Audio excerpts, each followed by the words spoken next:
One and only Louis Armand.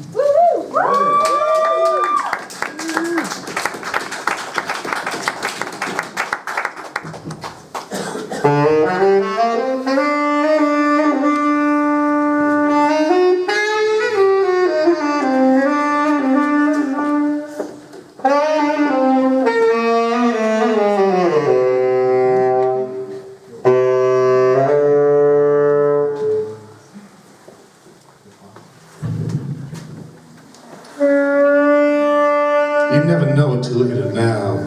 But in its heyday, Canvey Island was the fastest growing seaside resort in Britain. Till most of it got washed away by the North Sea flood of '53. After that, the deck chairs and changing cabins made way for concrete seawalls, and amusement arcades got swapped for an oil refinery. Joblard made his approach on the A13, taking the right-hand turn-off at Mulligan's Tyre Repair past London City Airport, from which, he noted, Lufthansa no longer had any direct flights to anywhere. The Lobster Smack was on the western end of the island, a quaint bit of old Dickens, white clapboard in the lee of the flood wall. Not at all where Joblard would have expected to find Johnny Fluoride on the lam from flying saucers. But seeing as how Mr. Fluoride had a double life as a tour guide for obscure 70s pub band groupies, there could have been less likely places. Joblard's contact at the Big Issue was to be thanked for handing him that gem. Under a dozen different names, Nicky Conn wrote most of the Big Issue's music reviews. When Joblard had called,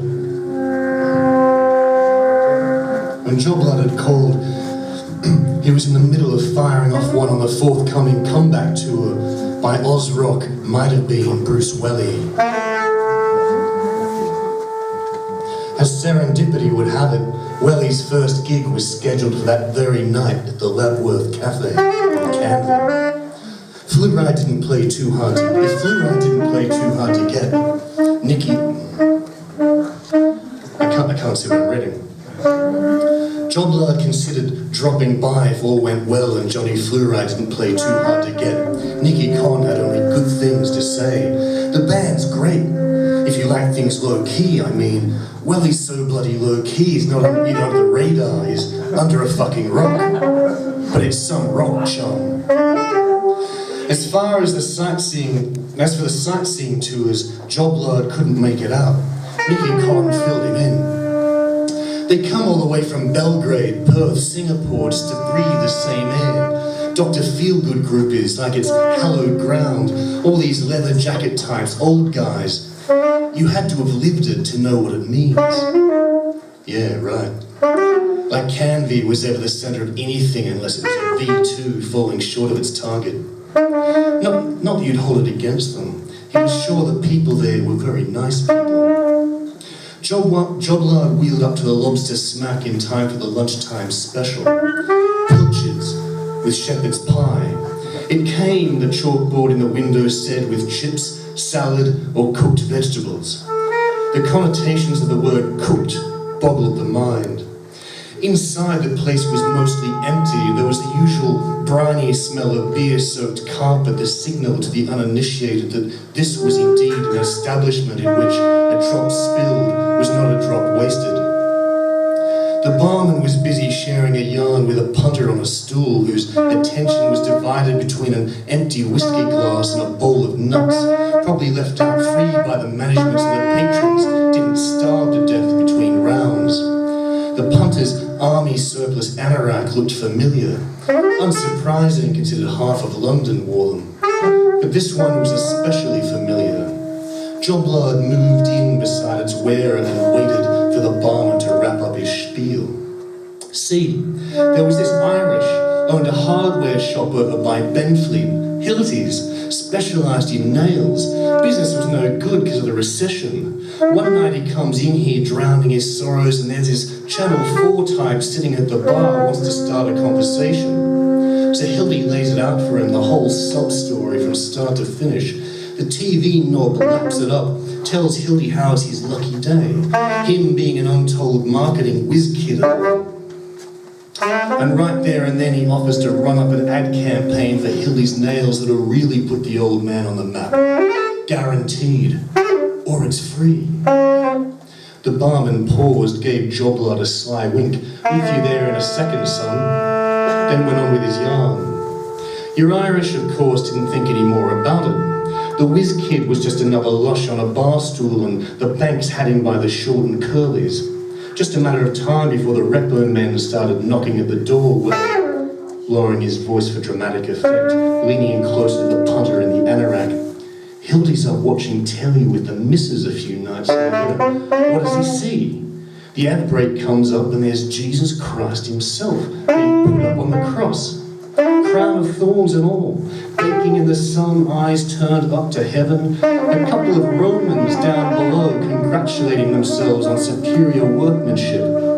Up comes the sales pitch. Use Hilty's nails.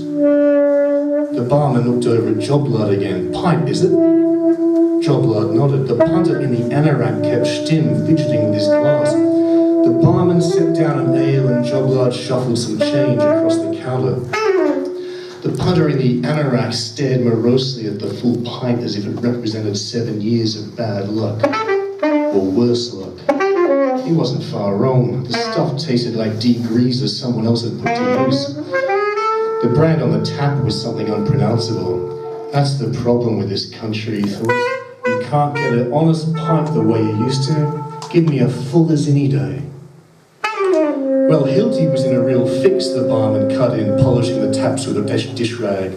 Get straight on the blow to the whiz kid. Mary and Joseph, he screamed. You've ruined me. I'm done for. May as well go hang myself now as wait for the lynch mob to come and do it for me. The whiz kid, meanwhile's already had himself another brainwave. Listen, he says, take it easy.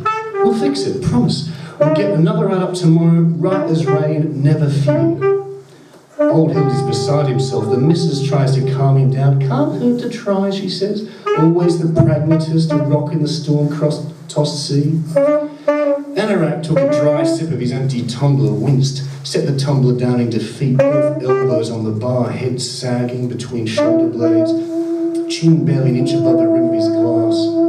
Joblard shook his head. It was a sorry sight to see a hard-working man like Johnny Fluoride so down in the dumps. He'll cheer up pretty smartish once he realises who he's got for company.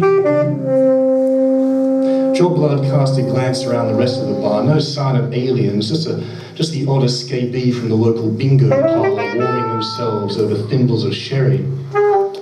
So there's Hilty next evening, says the barman, over at the Admiral watching the Tri-Nations on the box when they stop for a commercial break. The poor bastard can't believe his eyes. Up there on the screen is Jesus Christ in person, running down the hillside of Calvary with a mob of angry locals hot on his heels. And in big letters where everyone can see, they should have used Hilty's nails.